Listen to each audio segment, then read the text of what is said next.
Good morning, কেমন আছো বন্ধুরা তোমরা সবাই? Welcome back to my new vlog. চলে এসেছি একটা নতুন ভ্লগ নিয়ে, তোমাদের সঙ্গে কয়েকটা ক্লিপস শেয়ার করে দেবো। আই থিঙ্ক তোমাদের ভ্লগটা অবশ্যই ভালো লাগবে, আর ভালো লাগলে লাইক, ফলো, শেয়ার আর সাবস্ক্রাইব করে দিও। আমরা গিয়েছিলাম লিনকন জু পার্কে, মানে এটা একটা জু।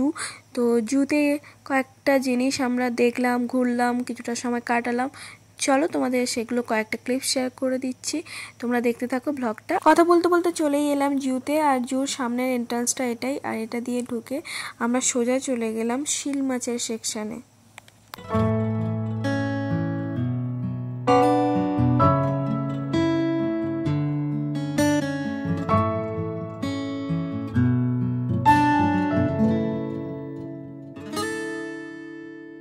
এখানে খুব সুন্দরভাবে শিল মাছকে রেখেছে এরা, জায়গাটা দেখেই বুঝতে পারছো কি সুন্দর জল করে রেখেছে, আর মাঝে এই জায়গাটাতে উঁচু করে রেখেছে। শিল মাছরা মাঝে মাঝে ওখানে উঠে একটু রেস্ট নেয়, আবার জলের মধ্যে নেমে যায়। তো অনেকক্ষণ এরকম দাঁড়িয়েছিলাম যাতে শিল মাছগুলো দেখতে পাই, কিন্তু অনেক সময় ওদেরকে দেখতে পাচ্ছিলাম না। তারপর হঠাৎ করে দেখলাম যে জলের মধ্যে কালো কালো কিছু ঘুরে বেড়াচ্ছে, তারপর দেখলাম যে ওটাই শিল মাছ।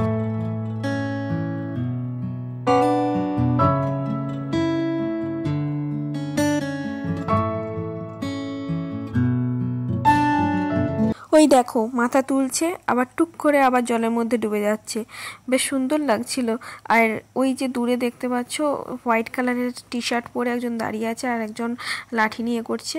ওরা শিল মাছগুলোকে কিছু খাবার দিচ্ছিল মেবি, তাই শিল মাছগুলো ওই দিকেই চলে যাচ্ছিল। তারপর আমরা ওখানে দেখার পর আমরা চলে গেলাম অন্য একটা সাইডে। তো ওখানে সবাই যাচ্ছিল, তো কি হচ্ছে না হচ্ছে দেখার জন্য আমরাও কৌতূহলবশত ওখানে চলে গেলাম। শিলটা দেখো কি সুন্দর সুইম করছে।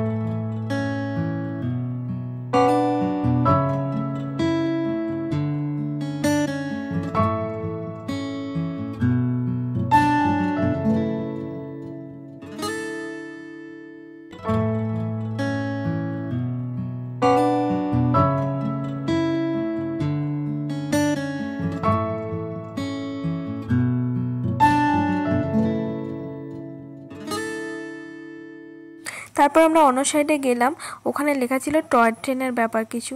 তো আমরা সেই কারণে ইন্টারেস্টেড হয়ে গেছিলাম, কিন্তু ওখানে লেখা আছে ওটা বন্ধ আছে। তাই আমরা আর কি করব, ওখান থেকে বেরিয়ে আবার চলে গেলাম এই সাইডটাতে। আর হ্যাঁ, এই যে দেখো টয় ট্রেনটা এখানে বন্ধ আছে, যদিও এটা কিডসদের জন্য ছিল, তো সেই কারণে কিছু করার ছিল না, তাই আমরা চলে গেলাম অন্য একটা সাইডে।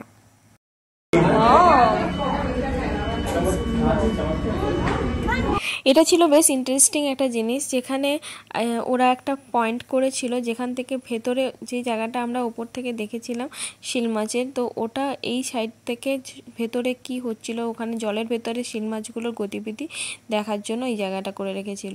যাই হোক, এটা খুব ইন্টারেস্টিং ছিল। তারপর চলে গেলাম আমরা অন্য একটা সেকশানে। এখানে আমরা গেছিলাম লায়ন দেখার জন্য, কিন্তু আমরা লায়নের দেখা পাইনি, কারণ ওই সময়টা একটু রোদ্দুর ছিল, তাই লায়ন মেবি ভেতরে বসেছিল আর বেরোয়নি। কিন্তু জায়গাটা এতটাই বড় ছিল যে লায়নটাকে কোথায় যে আছে সেটাই দেখতে পেলাম না, কোন জায়গায় বসে আছে।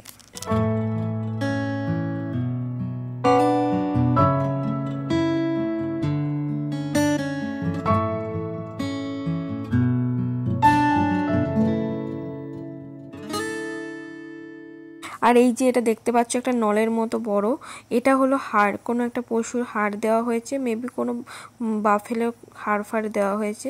তো ওরা এইভাবে খেয়েছে আর হাড়গুলোকে এভাবে ফেলে রেখেছে লায়ন। তো যাই হোক, এখান থেকে আমরা বেরিয়ে গেলাম, যেহেতু লায়ন দেখতে পেলাম না, সেটা খুব একটু দুঃখ লাগলো। তারপর আমরা চলে গেলাম মাঙ্কি দেখার জন্য।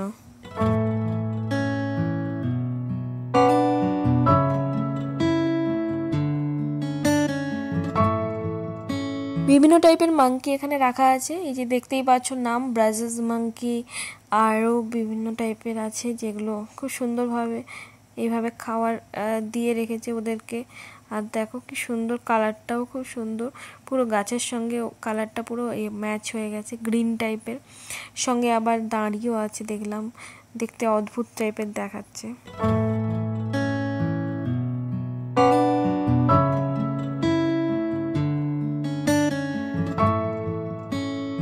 মাংকিগুলো খুব একটা বেশি সংখ্যায় ছিল না, তাই আমাদের অনেকটা খুঁজে খুঁজে দেখতে হয়েছিল। আর ওখানে ভেতরে অনেক কটা গাছের ডাল টাইপের করে রেখেছে, তাই ওর মাঝে মাংকিগুলো আড়াল হয়ে গিয়েছিল, আবার অনেক কটা দেখাই যাচ্ছিল না। এত এখানে লেমুর থাকার কথা, লেমুর নেই। তারপর আমরা যাচ্ছিলাম গরিলা দেখার জন্য, কিন্তু এতটাই রোদ্দুর ছিল যে গরিলাগুলো বাইরে খুব একটা ঘোরাঘুরি করছিল না, তাই আমরা গিয়েছিলাম ওদেরকে আরেকটা জায়গায়, যেখানে ওখানে লেখা ছিল ভিউয়ার্স পয়েন্টে, যে ওই জায়গাতে অনেক সময় গরিলাগুলো ঘরের মধ্যে ঢুকে থাকে, কারণ যেহেতু রোদ্দুরে ওদেরও গরম লাগে, তাই ওরা সেই ঘরটার মধ্যে গিয়ে বসে রেস্ট নেয় গরমের সময়। তাই সেই দিকে আছে এই ভেবে আমরা সবাই ওখানে ওই দিকে চলে গেলাম। আর সত্যিই তাই, ওইখানে অনেক ভিড় হয়েছিল ওদেরকে ওখানে দেখার জন্য।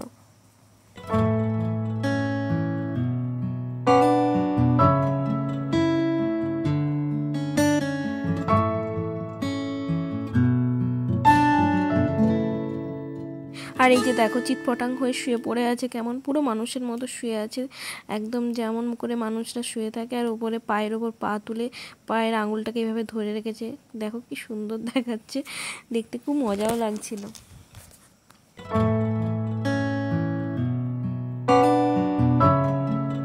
তারপর আমরা ওখান থেকে বেরিয়ে গিয়েছিলাম আরও কয়েকটা পশু পাখি দেখার জন্য। যদিও জুটা তো অনেকটাই বড় ছিল, সবটা দেখে ওঠাটা খুবই চাপের, অনেকটা সময় লেগে যায়। আর আমরা যেই সময় গিয়েছিলাম তখন জুটা প্রায় বন্ধ হয়ে যাওয়ার মতো ছিল, কারণ তখন প্রায় 5টা বেজে গেছিলো। তাই আমরা তাড়াহুড়ো করে আরেকটা জায়গায় গেলাম, ওখানে গিয়ে আর কয়েকটা পশু দেখলাম। তো সেই কয়টা তোমাদের সঙ্গে দেখিয়ে দিচ্ছি। ওই দূরে বসে আছে দেখতে পাচ্ছ, এটা ক্যাঙ্গারু, আমাদের দিকে উল্টো দিকে করে বসে আছে। তো আমরা অনেক ডাকাডাকি করলাম, কিন্তু কোনো পাত্তাই দিল না। আর এখানে ইনি দুঃখে বসে আছেন, ইনি হলেন অ্যান্টিলোপ। দেখতে দেখো, পুরো দেখতে মনে হচ্ছে হরিণ প্লাস ষাঁড় কিছু একটা মাঝামাঝি।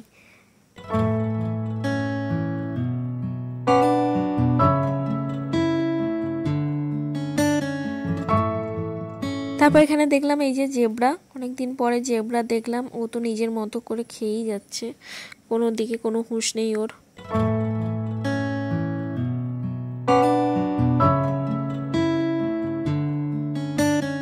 যেহেতু আমাদের যাওয়াটা দেরি হয়ে গিয়েছিল, তাই তখন প্রায় 5টাই বেজে গিয়েছিল।